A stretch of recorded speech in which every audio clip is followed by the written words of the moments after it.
have a game like this one when you get the lead early and never really allow them to come back in and just stay with it for 4 quarters? How satisfying is a game like this one, would you? Yeah, I mean, I certainly don't go into a game like this expecting that kind of, game to break out, to be honest with you. But, I mean, we obviously, when the 3 balls start going in the way they did early, I think that just energizes everybody and defense gets a little bit better and confidence just stays up the whole game. I thought everybody was stepping into shots and everybody was creating shots and playing pretty hard. What can you really say about Joel, just with his ability to just make plays for others? Well, he draws a lot of attention, right? Because he's, such a good scorer, and usually you got to take your choice of how you're gonna stop him, or are you gonna come off of people, and we just keep working on all the things that we possibly can see with them sending multiple players to us, and some of it's taken some time, but we'll just keep working at it, and he's certainly willing to fire it to guys, and he's doing a pretty good job of that. And I think he's mixing it up pretty good. I think when he does see some space, he's going to go down. I'm super impressed with how much he's going to the basket and how much he's offensive rebounding. Right, those are big buckets when he just decides, all right, I'm going to go get the offensive rebound, stick it back in. It's a little, those are big spirit lifting plays for us.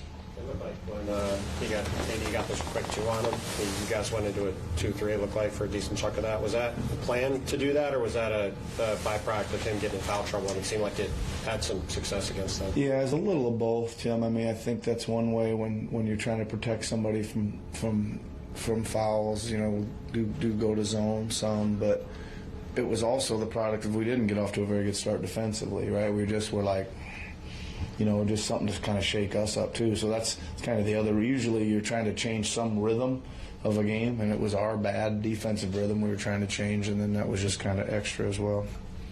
Attention that Joe draws, how much did that contribute to the 3-point shooting tonight? Yeah, I mean, I think a lot. He probably had 11 assists.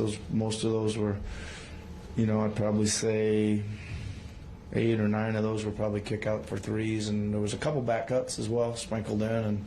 And again, that's kind of what we're trying to do. If you're gonna take one thing away, we're trying to see the other one. So he sprinkled in again a little bit of rim cutting, but most of them were kick outs. So again, he's playing. That's it, man.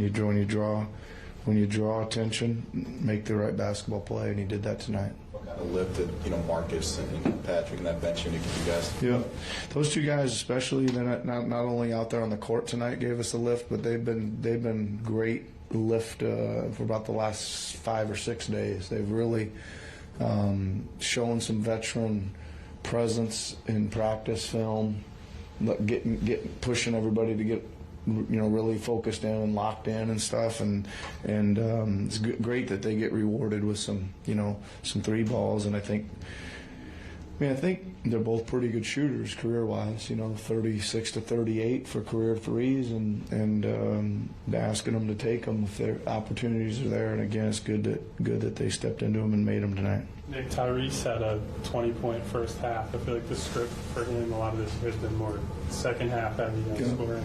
What do you think allowed him to get off that? He had mentioned that he was just going to come out and be way more aggressive at the start tonight. He did. He just said, man, I got to get into the game sooner. It's kind of was his comment. He obviously did that, right? Think that. And he was moving so good, and even all that back and forth between him and Joel. But when he was turning on the jets, he was getting separation for a 3 left or turning the corner, and I thought he played a little more physical than he's been playing too. He decided to, instead of getting run into, he started to doing the running into right a few times when he turned the corner with a lot of speed and put his shoulder down. But he was I think his mindset was going in there to go a little earlier tonight. What do you think was it? When a player comes to you like that before a game and says, I want to be more aggressive, or I need to be, do you automatically go to I got to design more looks for him as a Well, scorer?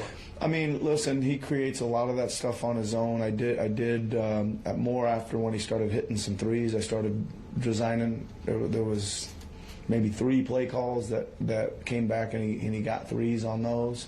So I was more designing them for that. But more, you probably won't be surprised by this answer. When he tells me I'm going to be more aggressive tonight, I say, well, I should only tell you that every day.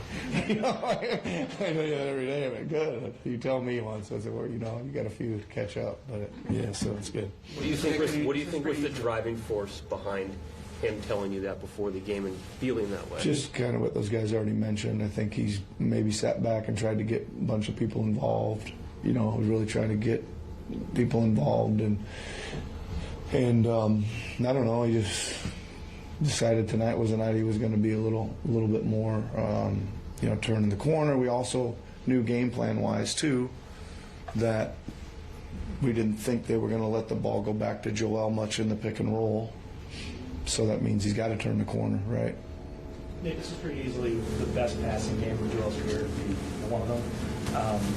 What have you seen this season from him that was different in terms of how he reads the floor compared to when you coached against him in the past? Well, I'm just still learning some stuff, right? But I think that I'm trying to put him in positions where he can see better and get him out of the positions that are more difficult for him. And I think I'm learning some of those, or we are. And again, we spend almost every day we do something where we put him places and move the pieces, and he stays in, and 4 new guys come in, and we do it again. And we're just trying to figure out, just where he's more comfortable, right, and where he sees best. And then again, the other guys got to do what they're supposed to do too. And a lot of that's involving a lot more movement, I think, than the past.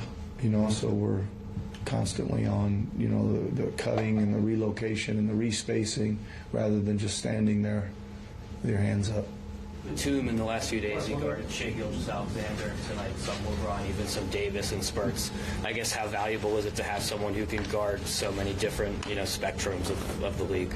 Yeah, it's super valuable, right? It's super valuable in a lot of ways, and he just does a lot of it by working. He's up the floor, picking up full court. He's in denial a lot, so the guy doesn't even get it back. I mean, that's the easiest way to guard somebody if they don't have the ball. You can keep them from getting it, or keeping them, pushing them out and getting them higher on the floor. He does a lot of that, but it is a pretty good ripple effect on our team because it allows us to move some other pieces around defensively too. Yep. Okay. Thanks, everybody.